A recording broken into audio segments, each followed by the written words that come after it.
Olá, caros alunos, bem-vindos à segunda parte da nossa aula complementar que fala a respeito de Carl Gustav Jung, este grande autor das ciências da mente, pai fundador da psicologia analítica.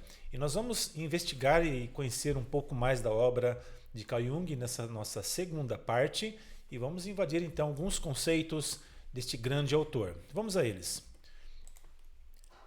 Até você se tornar consciente ou inconsciente irá dirigir a sua vida e você vai chamá-lo de destino. Uma frase para reflexão deste autor Jung que nos revela a importância do autoconhecimento. E em psicanálise gostamos de dizer que o autoconhecimento é o conhecimento do nosso inconsciente. Então, quanto mais a gente olha para dentro de nós mesmos e vamos fazer nossa terapia, nossa análise, mais a gente vai ter autonomia decisória, muito mais natural será a nossa vida. Vamos invadir então aqui os conceitos de sombra e também de ânimos e ânima e outros postulados profundos de Jung. Sombra.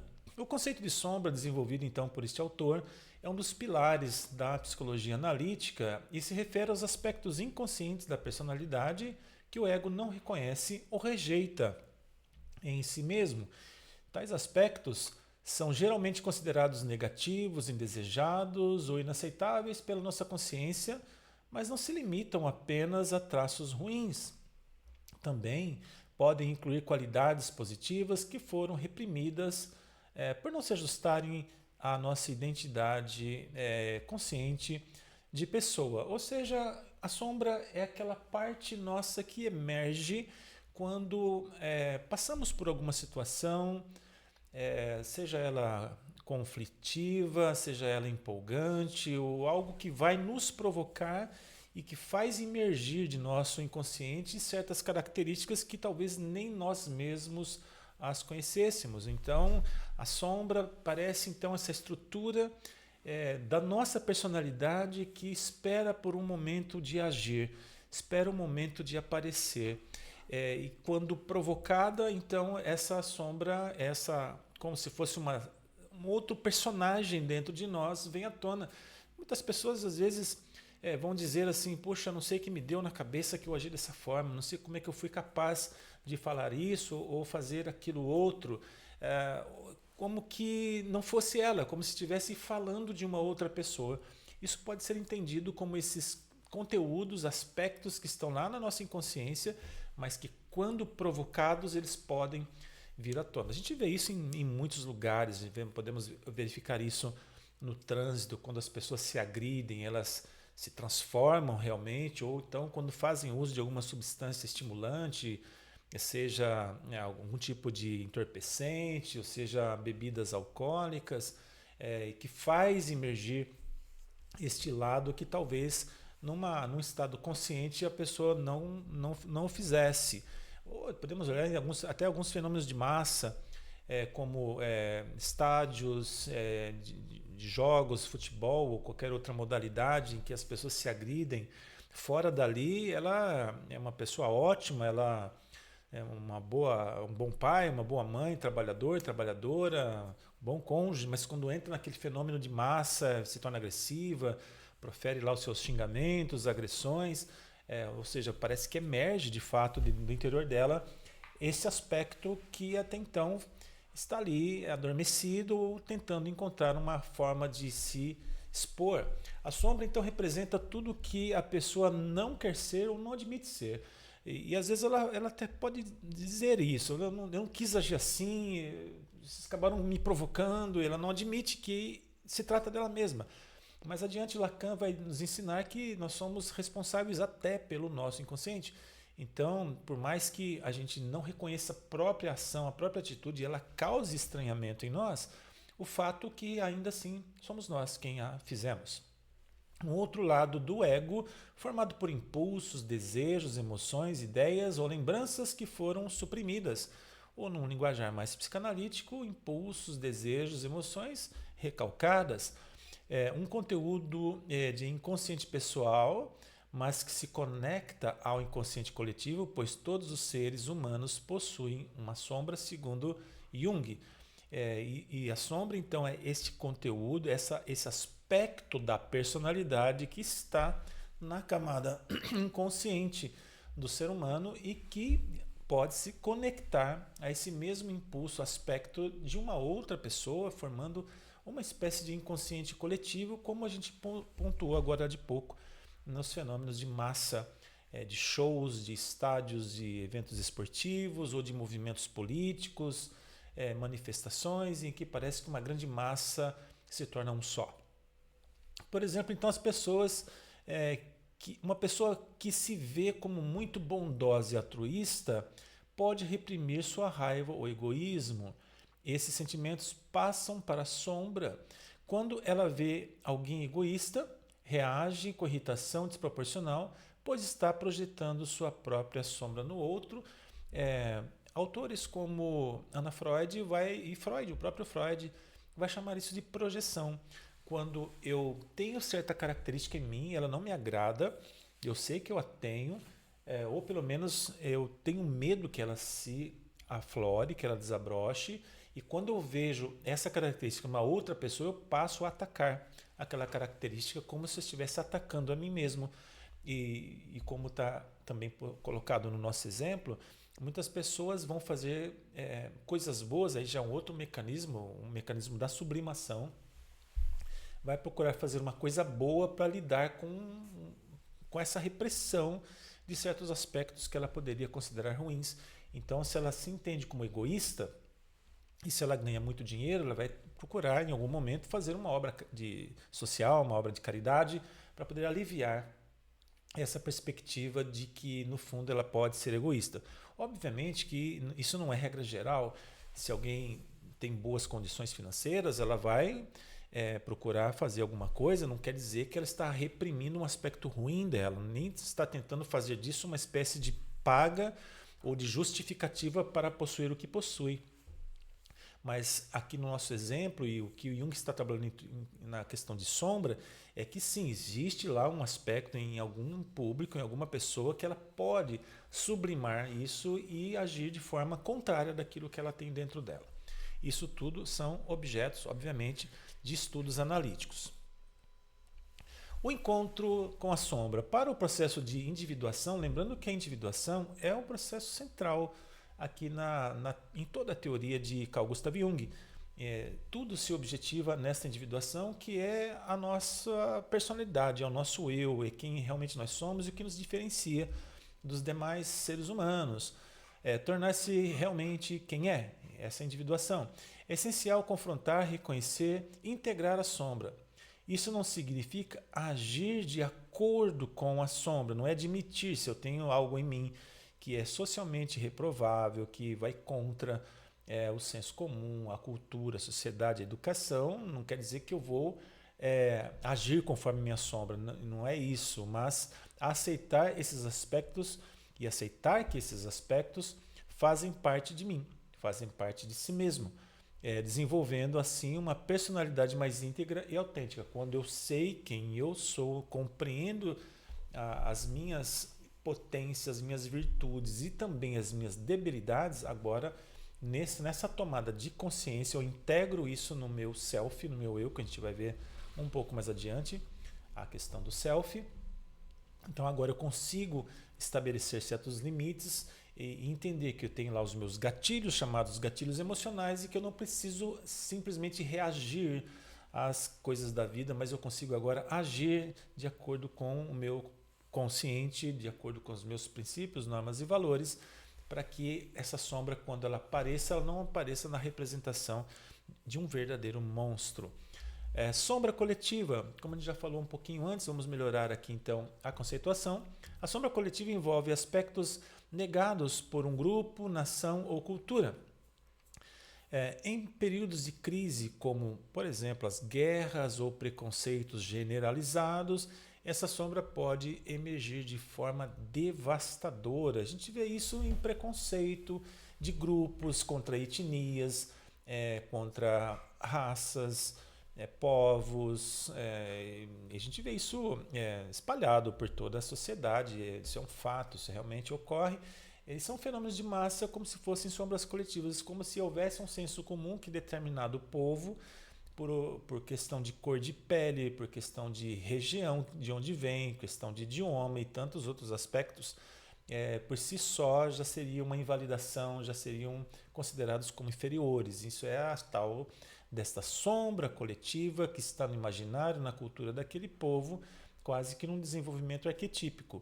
Jung vai dizer: ninguém se torna iluminado por imaginar figuras de luz, mas sim por tornar consciente a escuridão.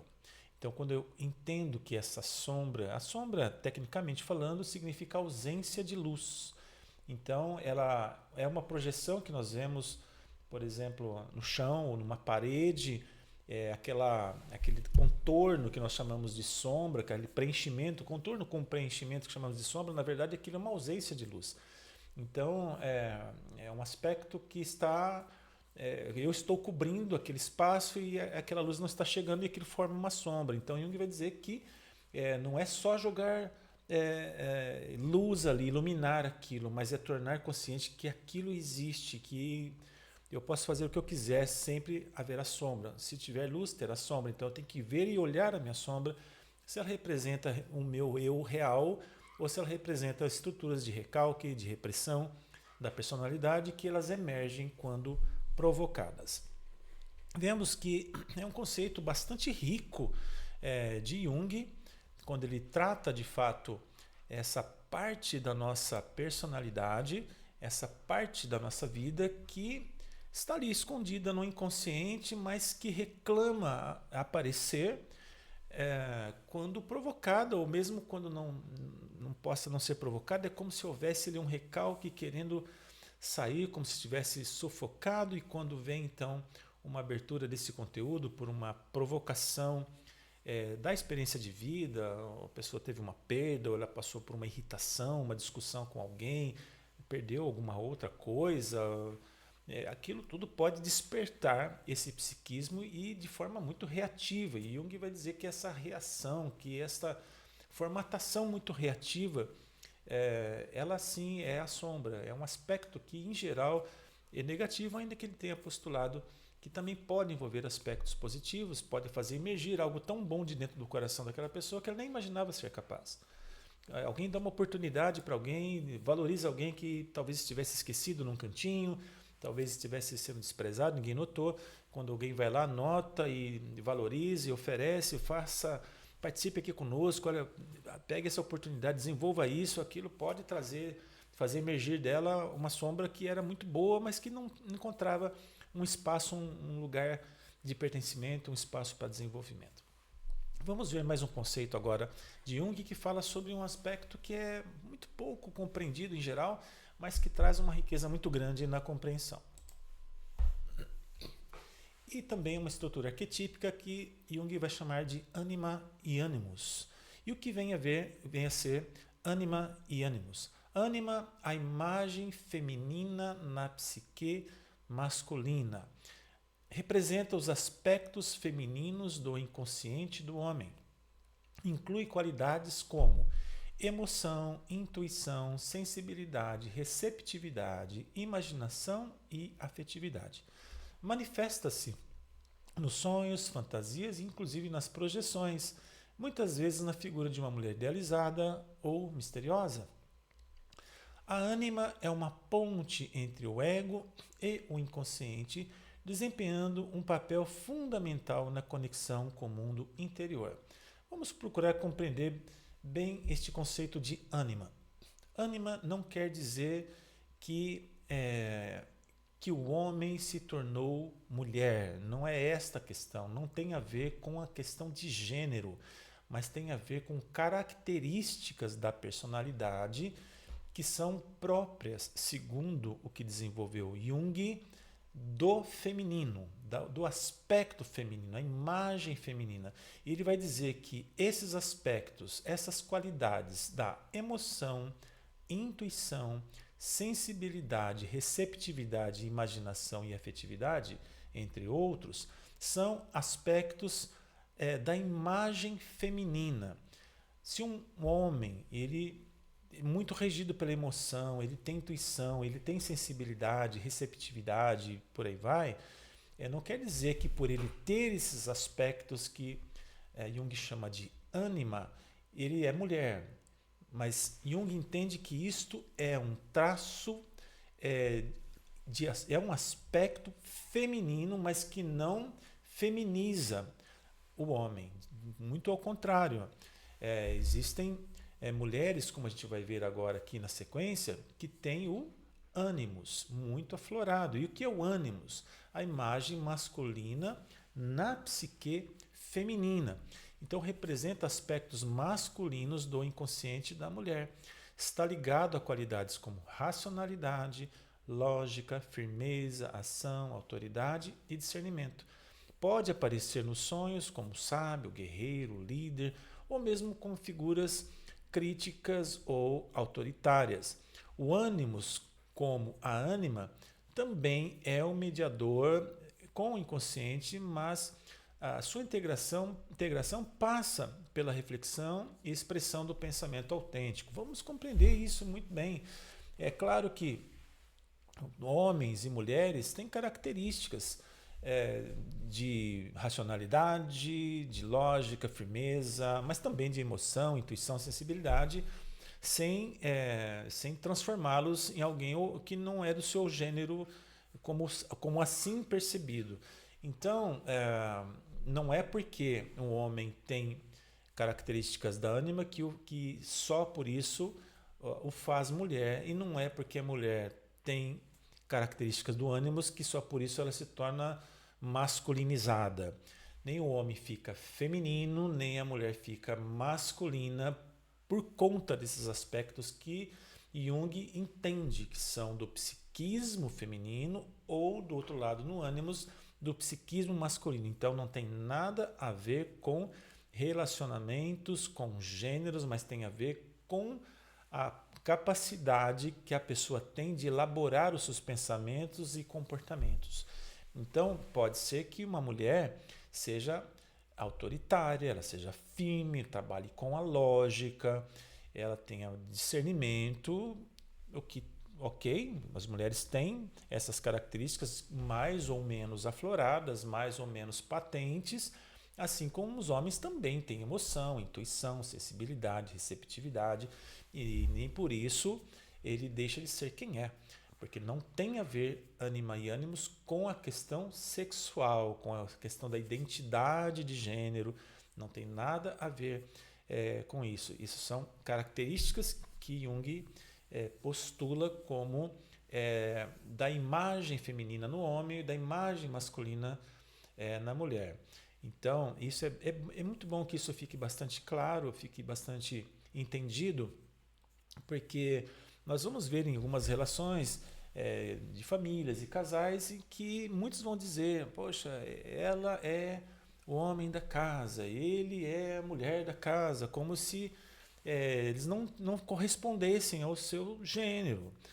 Às vezes isso é falado de forma até muito jocosa, mas o que a gente está compreendendo aqui é que essas características são próprias do que Jung compreende como ânima e ânimos, sem com que isso faça qualquer distinção ou qualquer potência em relação à identidade de gênero.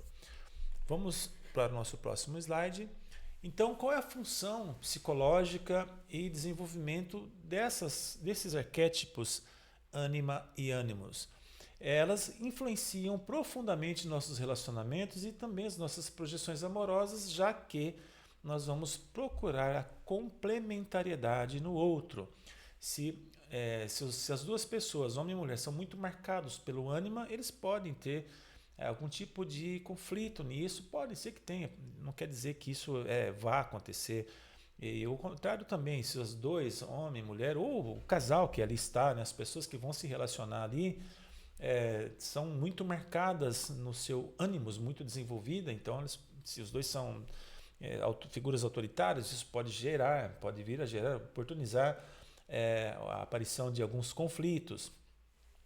Se não forem reconhecidos e integrados, podem levar então à idealização excessiva e até hostilidade em relação ao sexo oposto.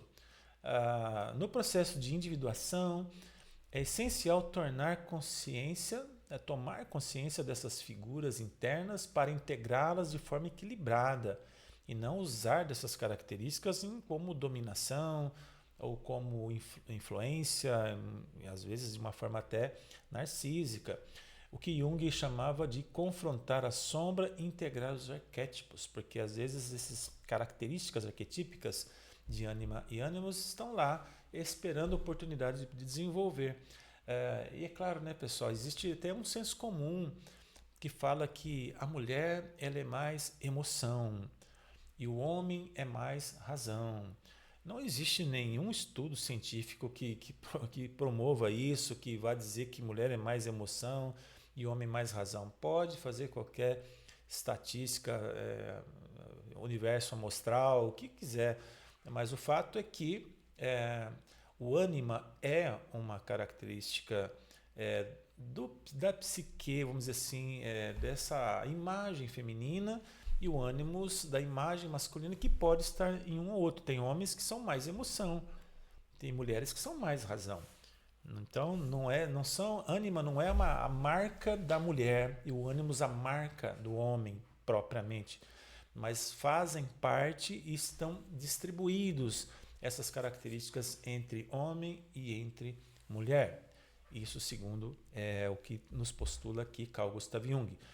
E o objetivo final, integração da ânima e do ânimos, visa promover a totalidade psíquica, ou seja, tornar-se um ser humano mais completo e consciente de todas as suas potencialidades, transcendendo os papéis sociais e as polaridades de gênero internas. Ou seja, então, é algo muito mais nobre, é algo muito mais desenvolvido, muito mais refinado nesses arquétipos de ânima e ânimos. Vamos passar para o próximo conceito agora, que fala também, que é muito profundo também, muito utilizado, inclusive na clínica junguiana, dos terapeutas junguianos.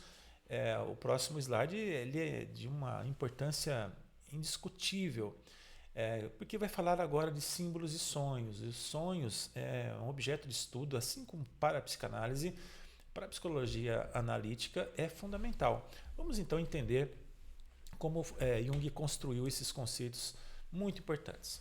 O que são símbolos para Jung? Um símbolo é mais do que um simples sinal ou representação. Ele carrega um sentido profundo, multifacetado e muitas vezes misterioso. Representa algo que não pode ser completamente conhecido ou explicado racionalmente, pois aponta para realidades inconscientes e espirituais. E qual a função deste símbolo? Unem o consciente com o inconsciente, facilitando o processo de individuação. Aparecem nos mitos, na arte, na religião, nos contos de fada e, em especial, nos sonhos. Atuam como ponte para a totalidade psíquica, ajudando o indivíduo a integrar aspectos ocultos da psique. Então, símbolos são essas representações. É como o nosso psiquismo tenta dar forma, gosto, cor, sentido, cheiro, sabor para aquilo que está ali no nosso inconsciente, muitas vezes com grande dificuldade de representação. Por isso que os nossos sonhos, às vezes, eles parecem desprovidos de lógica, às vezes eles não são... às vezes ele é até muito contraintuitivo, parece que não deveriam se encaixar na mesma cena certas figuras, certos lugares. Às vezes a pessoa vai imaginar um trem no meio do mar, ou então vai imaginar que está voando, sonhar, melhor dizendo, que está voando, ou seja, figuras e coisas que estão fora de lugar, mas que têm representações, são símbolos. E esses símbolos eles são carregados de sentido, eles podem ser pensados e vistos e questionados sob vários ângulos para compreender realmente qual é a representação dele. E às vezes nós temos símbolos muito conscientes, a gente tem objetos, a gente tem lugares, representações que trazem muito significado.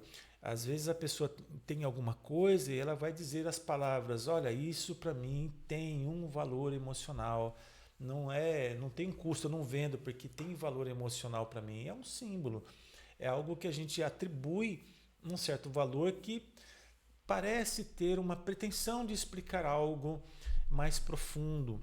Às vezes um pequeno objeto, uma carta, um anel, aquilo, sei lá, qualquer outro objeto, um carrinho lá que guardou desde a infância, um brinquedo, um boneco, uma boneca, uma camiseta, às vezes aqueles símbolos ali, eles têm uma representação profunda porque remetem a conteúdos da nossa vida, da nossa experiência, e é como se eles concentrassem em si toda essa carga de significados. Eles ficam muito patentes assim, eles aparecem muito mais claramente nos nossos sonhos, por isso que Jung gosta muito, e todos os analistas, os psicoterapeutas junguianos gostam muito de trabalhar a simbologia, porque ela vem toda carregada de significados, ou se a gente pensar a partir de uma psicanálise lacaniana, de significantes, porque aquilo tem valor para a pessoa, tem uma representação para a pessoa. É como se a pessoa tinha ali uma xícara, um vaso, alguma coisa que tem um valor inestimável para ela, e aí alguém vai lá desavisadamente, bate, cai, quebra. Não, pode deixar que eu compro outro, etc. Eu vou te dar um melhor, mais bonito, mas não é isso que a pessoa quer. Aquilo tem um valor simbólico, aquilo tem um valor emocional, aquilo tem uma carga afetiva. Quase todos nós já passamos por isso em algum momento, se é que já ainda não carregamos esses símbolos de alguma forma, porque eles visam fazer representações daquilo que nem nós mesmos conseguimos verbalizar tão fluidamente. E como Jung via os sonhos? Os sonhos são expressões espontâneas do inconsciente. Não são apenas resíduos do dia, como dizia Freud, mas têm uma função compensatória, revelando aspectos negligenciados ou reprimidos pela consciência. Ainda que Freud veio a trabalhar a questão do desejo, da repressão, do recalque, trazendo isso para os sonhos, mas muito mais do que isso, Jung não é só o resto do dia ou o desejo recalcado, mas também pode ser uma experiência traumática, pode ser assuntos mal resolvidos.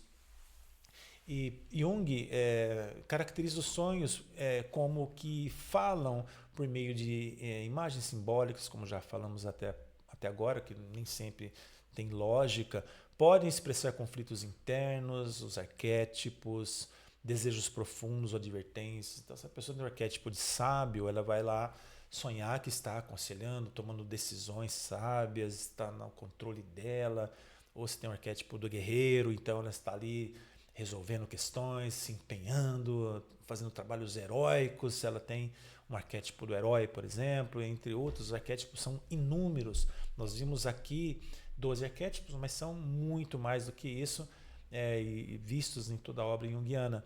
Possui um aspecto teleológico, apontam para o futuro e indicam um caminho de desenvolvimento. Então Jung acreditava que os sonhos tinham essa intenção de apontar para o futuro, indicar caminhos melhores que vão promover desenvolvimento, e esse aspecto teleológico. Teleologia é o estudo das finalidades. Para qual é o fim disso? Qual é o sentido, o porquê disso? Né? O fim das coisas, a finalidade delas. Então, aqui a gente tem aqui nas nossas aulas complementares um estudo bastante completo sobre sonhos, a interpretação dos sonhos a partir da visão freudiana, que vem bastante ao encontro também nesse aspecto de representação de repressões, de desejos reprimidos, de intenções e vontades de resolução de conflitos, de problemas, a aparição de arquétipos ou mesmo de desenvolvimento. Nesse sentido, encaixa muito bem com a teoria freudiana. Para Jung, interpretar um sonho é compreender seus símbolos no contexto da vida do sonhador, considerando 3 coisas.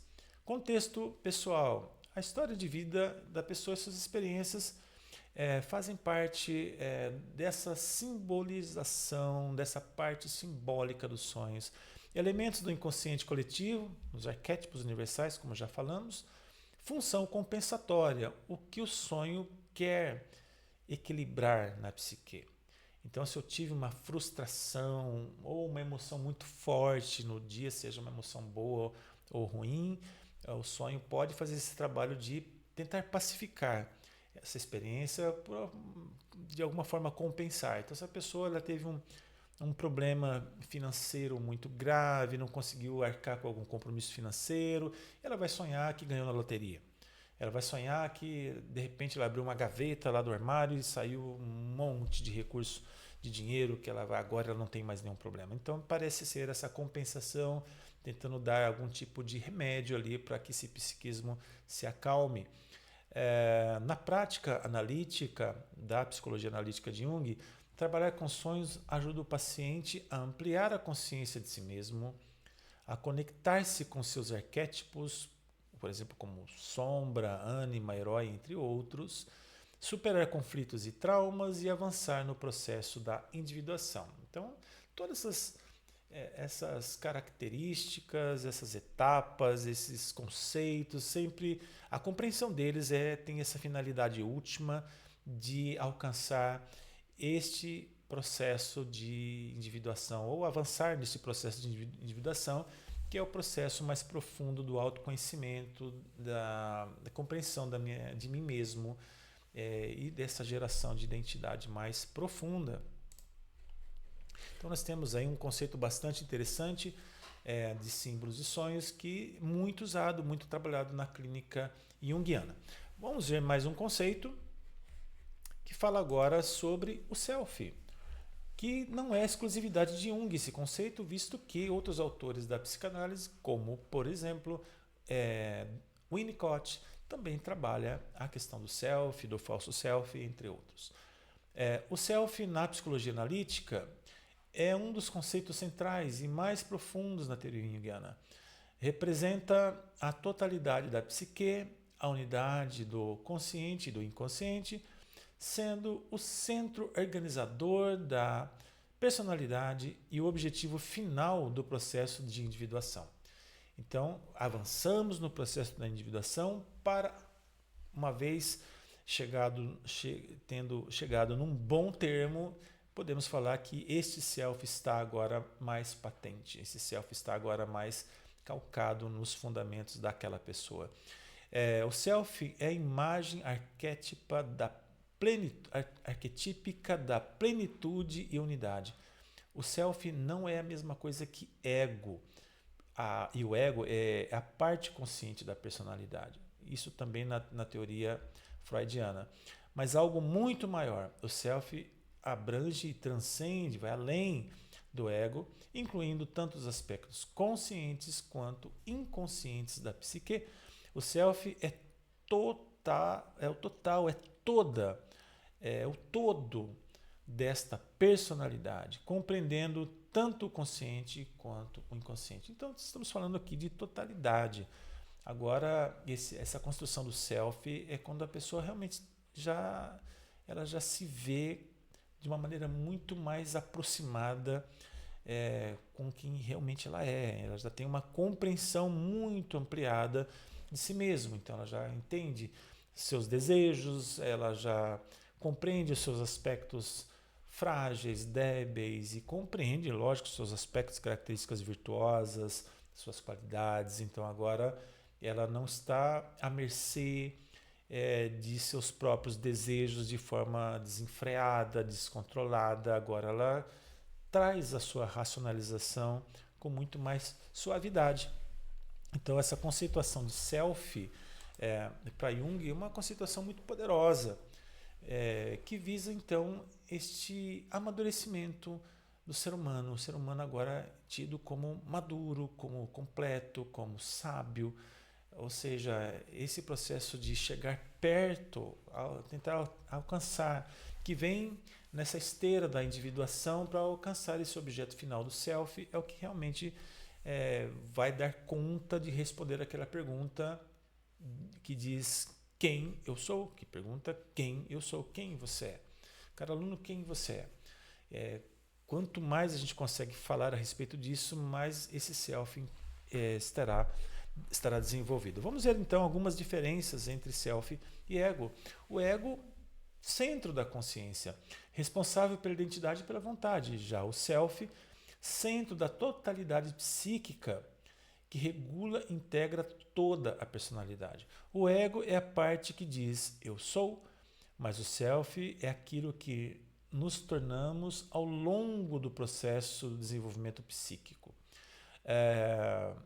O self como arquétipo, o self é o chamado arquétipo central do inconsciente coletivo e ele se manifesta em símbolos de totalidade e integração, como o círculo, o mandala. Mandala é uma estrutura artística que Jung usava muito, que compreendia que através da mandala se expressava muito do inconsciente.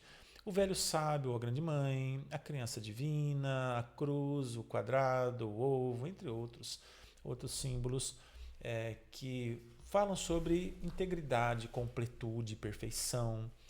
Esses símbolos costumam emergir em sonhos ou vivências profundas, especialmente em momentos de crise, transformação ou busca de sentido. Então, aqueles símbolos aqui têm essa representação de totalidade, tem essa representação de suficiência. Então, é um grito de esperança em meio aos conflitos. Esse self que tem já muito bem definido, é aquela pessoa que vai passar por crises, por problemas, mas vai passar inteira. Talvez ela vai, em alguns momentos cai, depois ela se levanta, ela já sabe quem ela sabe que a vida com as suas complexidades tem as suas vicissitudes, suas crises, as suas contrariedades, os seus traumas e frustrações, mas nada disso é suficiente para derrotar essa vida, para fazê-la se entregar e querer desistir de viver. Este self não, ele tem um apego à vida, ele tem agora essa energia, essa libido, essa pulsão de vida que o impulsiona para a vida, para viver, e entender que as coisas da vida sim podem ser extremamente passageiras e que ele vai desenvolver, vai procurar sempre melhorar e atingir o seu potencial máximo. Muito bem, estão aqui então alguns conceitos incríveis, poderosos, que Jung trabalha e que são aplicados na psicologia analítica, mas que também influenciam até hoje o desenvolvimento da psicanálise.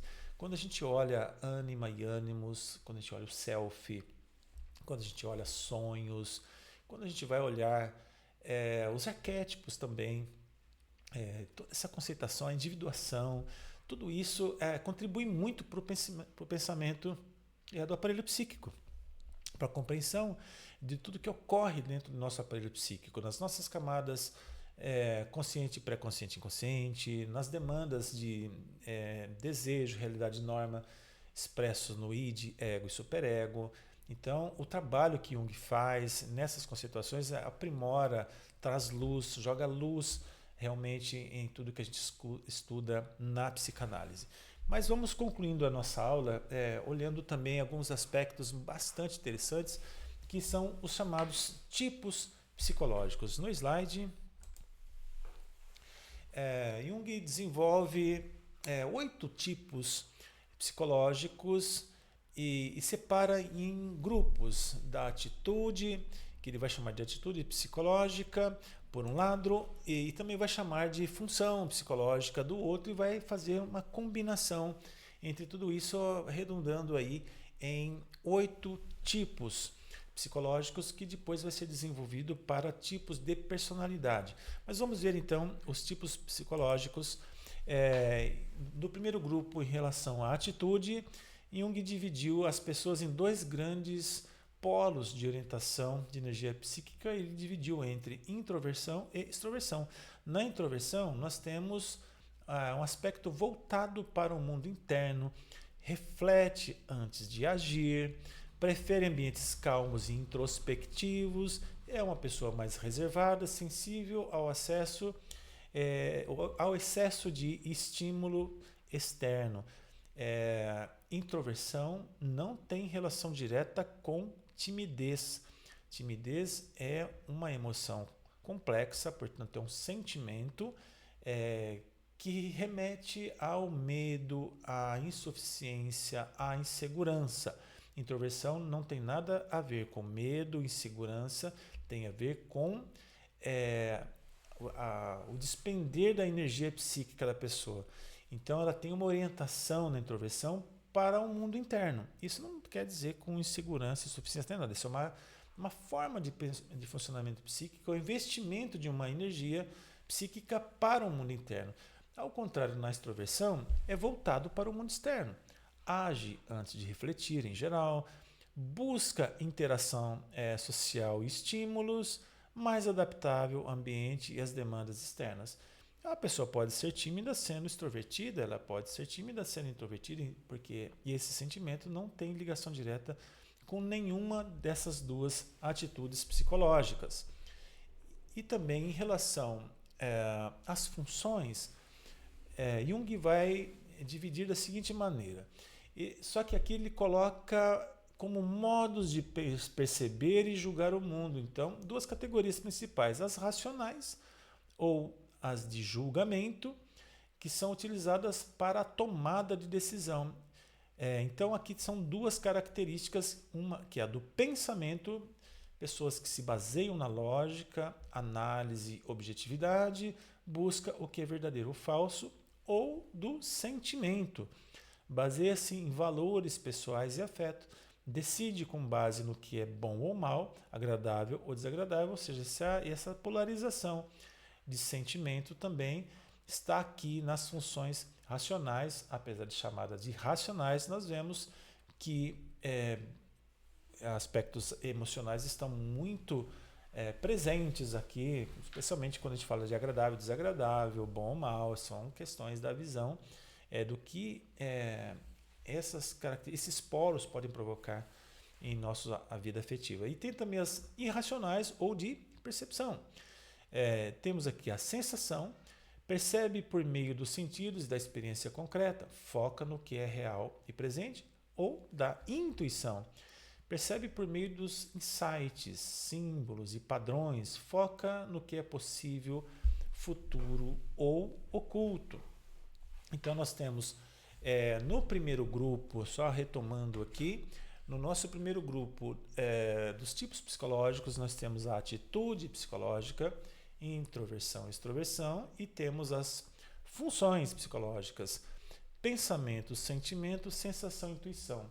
Então, dois tipos de atitudes que vão se combinar com 4 funções psicológicas para dar essa totalidade da personalidade, do processo de individuação e da construção do self. Vamos ver como elas podem se combinar, formatando então 8 tipos, vamos dizer assim, psicológicos, que é como Jung chamava, 8 tipos psicológicos. Cada pessoa tende a ter uma função dominante combinada com uma atitude. Então, quais são as funções? Aquelas que a gente acabou de olhar: pensamento, sentimento, intuição e também a sensação, que vão se combinar com as atitudes, introvertido e extrovertido, formando então 8 tipos. Então nós temos aquela pessoa do pensamento extrovertido. Pessoas objetivas, atuando com base na razão, precisam de comprovação com as devidas provas. Tendem a ser pouco sensíveis e podem ser prepotentes ou manipuladoras. Esse é um primeiro tipo psicológico. O segundo, aquele que combina pensamento com introversão. Então, pensamento introvertido. Personalidade que tem grande atividade intelectual, mas que apresenta dificuldade em se relacionar com os outros. Teimosos e determinados em alcançar seus objetivos. Depois nós vamos encontrar aqui esta função do sentimento com atitude extrovertida. Então nós temos o sentimento extrovertido. Indivíduos hábeis para entender os outros e estabelecer relações sociais pela facilidade de comunicação. Contudo, não se afastam do grupo e sofrem quando são ignorados. Vai percebendo, caros alunos, que a gente pode se ver numa dessas funções, desses tipos e atitudes, como que a gente age, né? Dependendo se somos introvertidos, extrovertidos, na atitude e na função, pensamento, sentimento, intuição e por aí vai, né? Então a gente vai percebendo que essas combinações vão qualificando essas personalidades. Nós temos o sentimento introvertido, então função de sentimento com atitude da introversão. Pessoas que costumam ser solitárias e têm dificuldades para estabelecer relações com os outros. É comum serem melancólicos e pouco sociáveis, contudo, são sensíveis às necessidades alheias. Olha que interessante como essas combinações vão pontuando características de personalidade de uma maneira bastante interessante. Temos também na função da sensação com a atitude da extroversão, teremos a sensação extrovertida. Pessoas que têm uma fraqueza especial por objetos, com isso atribuem qualidades mágicas aos objetos de modo inconsciente. Pessoas que são, por exemplo, muito conectadas a amuletos. Não são apaixonadas pelas ideias, a não ser que ganhem uma forma concreta. Então, se tem uma ideia, isso vai ocorrer. Se não for ocorrer, abandona. Se for ocorrer, então, ok, eu já começo a visualizar o objeto de conquista, o plano, já consigo ver como é que vai ficar no final. Procuram o prazer acima de tudo. Sensação introvertida, personalidade muito característica entre músicos e artistas. Esses indivíduos dão ênfase especial em experiências sensoriais, dando muito valor à cor, à forma e à textura ao redor. Então, a sensibilidade aqui altíssima e ainda voltada para o mundo interno, cheio de significados, cheio de sentidos, cheio sim de pertencimento, de busca, de encontro com alguma coisa que gere afetos percebidos pela pessoa numa última instância. Intuição extrovertida, perfil aventureiro, ativo, inquieto, à procura de estímulos diferentes. São determinados a alcançar objetivos e, uma vez que conseguem, passam para o próximo e esquecem o anterior. É comum que não darem atenção para o bem-estar daqueles que os rodeiam. Então, agora estamos falando da função intuição com atitude extrovertida, que parece bastante com o que Søren Kierkegaard, um pensador do século XIX, colocou como modo de existência estética. Aquelas pessoas que têm muito prazer no percurso de conquistar, de participar de um projeto, de ter ideias, mas quando conquista aquilo que é a intenção deste projeto, deste movimento, já não atribui tanto valor. Então, quis tanto comprar alguma coisa, quando comprou, já olha para aquilo, o que eu posso comprar agora de melhor? O que eu posso fazer de melhor? Luta para conquistar um título acadêmico, terminar um curso, depois nem sabe o que faz com aquele certificado, já está pensando numa outra possibilidade. Né? São os da intuição extrovertida. Agora, intuição introvertida, extremamente sensíveis aos estímulos mais sutis. São pessoas conhecidas por quase adivinhar o que os outros pensam, o que os outros sentem ou se dispõem a fazer.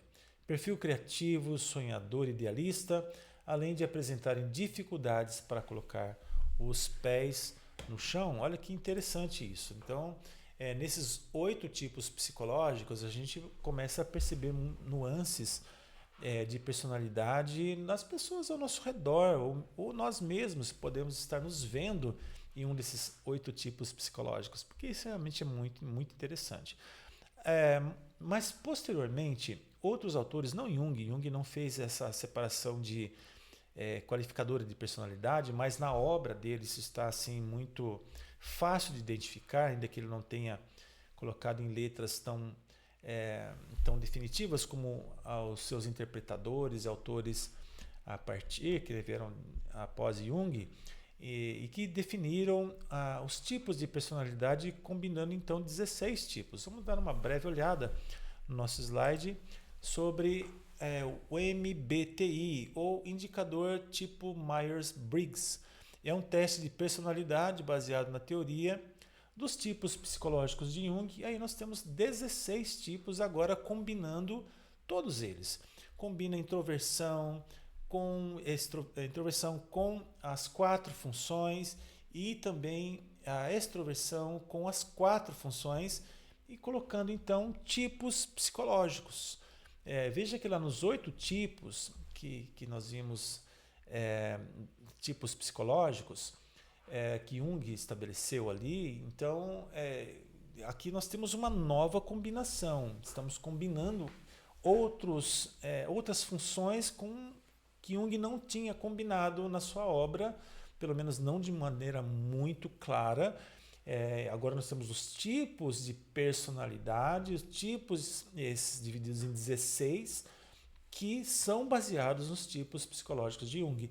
Então nós temos lá introversão, sensação, pensamento e por aí vai, né? Tem ali a legenda, e ali no quadrinho do lado, que você vai perceber, aluno, algumas frases de efeito que podem ser marcantes em cada uma dessas personalidades. Então nós temos lá ISTJ, você vê do lado o que significa ISTJ, faz o que tem que ser feito.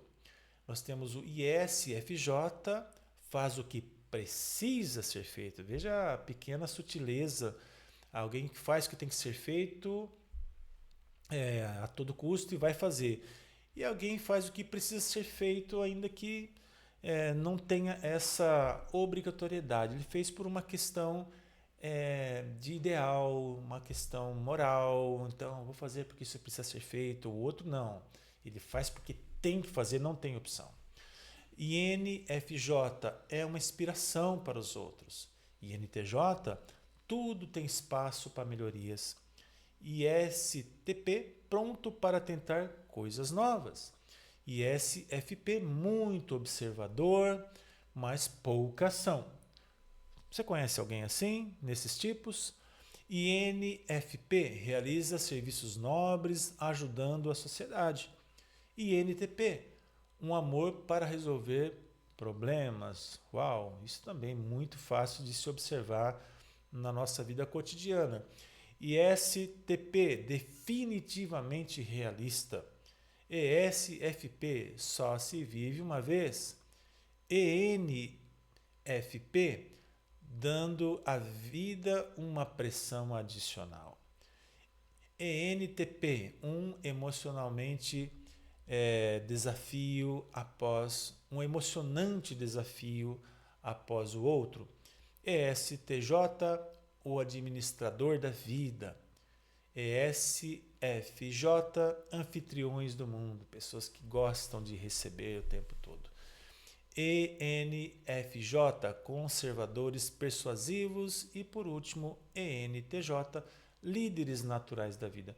Existe um teste oficial que se aplica para que as pessoas, uma vez que se submetem a esse teste, vão identificar a sua personalidade, o seu tipo de personalidade, que é baseado nos tipos psicológicos de Jung, e vai entender, inclusive, inclinações de carreira, como essa pessoa se comporta diante do outro, como que ela se comporta diante de si mesma, nas situações da vida, situações conflitivas, situações empolgantes.